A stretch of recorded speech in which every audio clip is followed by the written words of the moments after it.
We just opened the gate here into the Warren County piece. This is gonna be our next project, and we are super excited.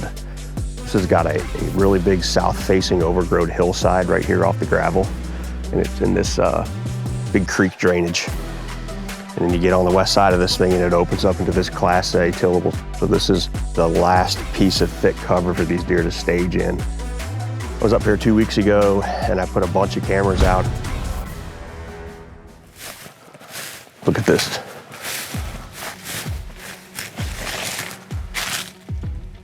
Huge scrape. I mean, right there is the gate.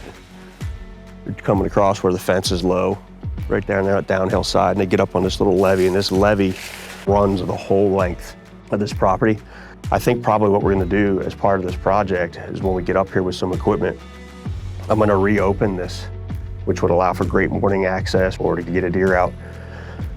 And then up top here, there's some tillable ground, and we're gonna have an access that goes along the inside edge of all the tillable ground too. So we're gonna have a north access and a south access that runs the length of the property.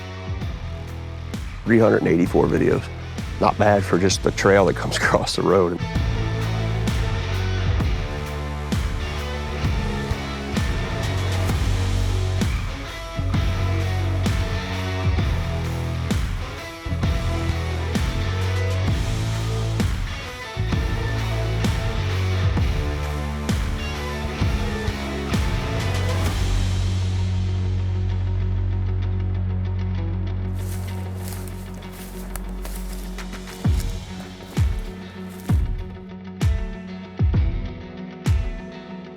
This is old overgrown pasture is what it was, and it just hasn't had cows in it in a long time, so all these different kind of things start to regenerate.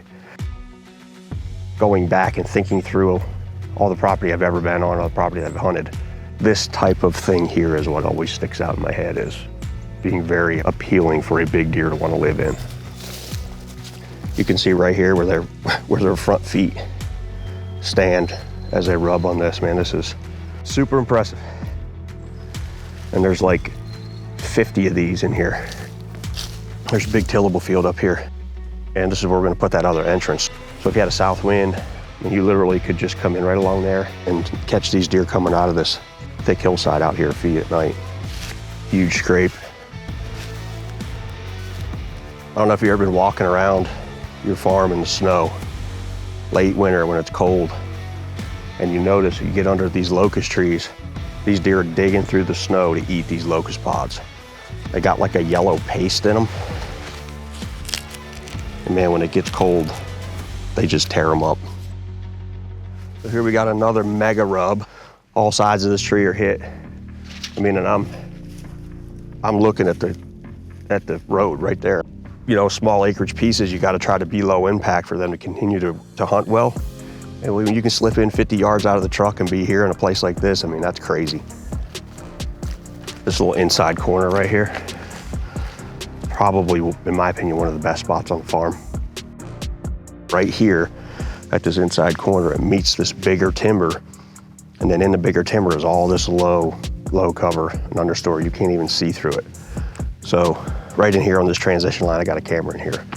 Slip in here and check it, but the trails just kind of come together and just everything merges and then piles into what we're gonna put in the food plot. Look at the trail that comes around that, just around the back side of the 90 in the fence. Super easy access, coming right down the edge with a south wind. Plenty of trees in here with some good back cover. If we follow this trail, you can see it go right down through this slot. This is where those two kinds of cover meet. We could literally walk this trail and stay on it and come right out at the truck. And it comes all the way through this way, and it's gonna pop out in the back of this big area that we're gonna convert into this giant food plot up here. 676 videos in less than 2 weeks.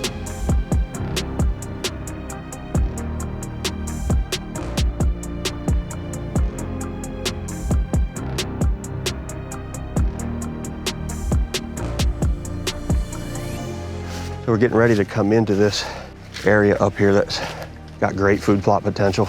Super, super thick on the back side of this. And as they come out of this thicket, you've got this awesome staging area plot And then they roll on out into the tillable. I mean, it's like a near perfect setup. Already got big trees in place for stands. Have a box blind out here for a south wind. Be able to slip in real quiet. There's a big drainage that comes up through there, and it ends right at those bigger trees. A lot of the traffic that seems to be coming across this flat wraps right around the tip of that drainage, and there's a whole bunch of scrapes and rubs and buck sign there. It's a real good pinch point.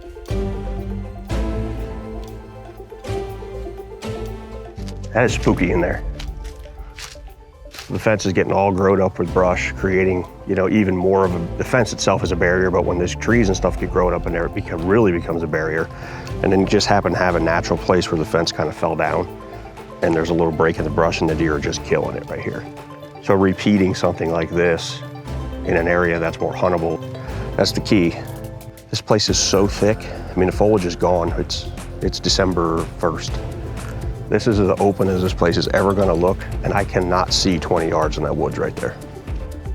This is kind of getting out here where it starts to get into this wide open kind of Class A tillable. I can see some wood lines way out there, but I picture these deer in the rut coming from that wood lot to here, that wood lot to here. This is kind of the furthest north tip of cover, which, that could be why these big rubs are here, is just that's when these deer are hitting this chunk of woods and coming and going. Here's an idea. We could cut a hole in the fence here, cut a hole in the fence over there, and create this great big gap on this tip where these deer are already coming and going. And there's a little flat spot in there. We could rip that, put a little puff of clover in there with a big Whitetail Group tree koi right out on the tip of this high ground. I mean, I bet if we create this and you put a box blind in here, you would watch deer come from a mile over there out of that other wood lot, and you'd watch them come all the way across this open field, and they'd stick their head right in that tree koi. That's a spring right there coming out of the side of the hill. I found 2 more springs down on the bottom side of this. So we're barely off the tillable corner. We talked about doing that little rubbing post and all that stuff up on the top.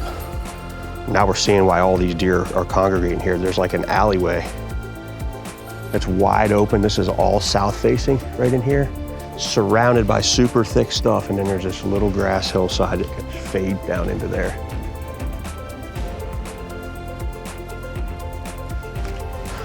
I love when you get down in the middle of these big blocks of woods and timber like this, and you come into these warm season grass hillsides.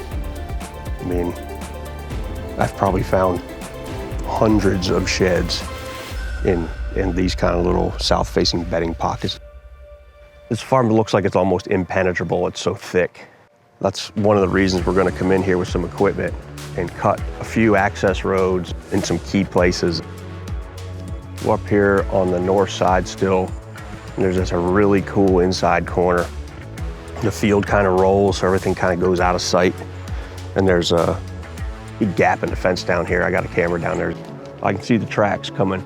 I'm looking out in the field here, and I can literally see the tracks starting to merge in here. They're hitting this licking branch, all pounded. We're missing 2 wires on the fence. Like we talked about earlier, but these fence crossings are key.